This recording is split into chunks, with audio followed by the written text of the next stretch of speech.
सभी को जय मसीह की। आप सभी का स्वागत है हमारे YouTube चैनल ख्रिस्टवानी चर्च में। आज की कहानी है परमेश्वर द्वारा यीशु को मरे हुओं में से जलाए जाने की कहानी, जो हमें मत्ती, मरकुस, लूका और यूहन्ना चारों सुसमाचारों में मिल जाएगा। इस कहानी में आगे बढ़ने से पहले यदि आपने हमारे चैनल को सब्सक्राइब नहीं किया तो सब्सक्राइब करें और बेल आइकन को दबाना ना भूलें। तो आइए बढ़ते हैं कहानी में आगे।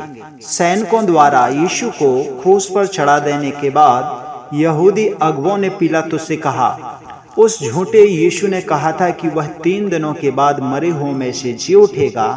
किसी को यह निश्चित करने के लिए कब्र की निगरानी करनी होगी कि उसके चेले उसके शरीर को चुरा कर न ले जाएं। यदि वे ऐसा करते हैं तो वे कहेंगे कि वह मरे हुओं में से जी उठा है। पिलातुस ने कहा, कुछ सैनिकों को ले जाओ और जैसे तुम कर सको वैसे कब्र की निगरानी करो। इसलिए उन्होंने उस कब्र के प्रवेश द्वार के पत्थर पर दरवाजे पर एक मोहर पत्थर से लगा दी।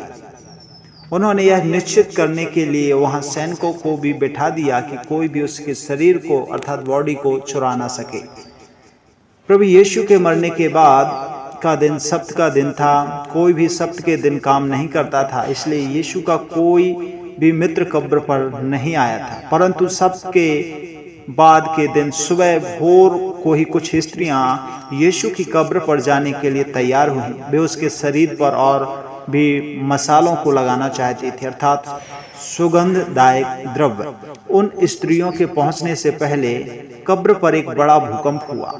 स्वर्ग से एक स्वर्गदूत ने आकर उस पत्थर को लुढ़का दिया जो कब्र के प्रवेश द्वार को ढके हुए था और उस पर बैठ गया। यह स्वर्गदूत उजियाले के समान चमक रहा था। कब्र पर जो सैनिक थे उन्होंने उसे देखा। वे इतने डर गए कि मृतकों के समान भूमि पर गिर गए। जब वे स्त्रियां कब्र पर पहुंची तो उस स्वर्गदूत ने उनसे कहा, मत डरो, यीशु यहाँ नहीं है, वह मरे हुओं में से जी उठा है, जैसा कि उसने कहा था कि वह जी उठेगा। कब्र में खोजो और देखो। उन स्त्रियों ने कब्र के भीतर और जहां यीशु को बॉडी को रखा हुआ था वहां खोज की और देखा कि उसका शरीर वहां नहीं है।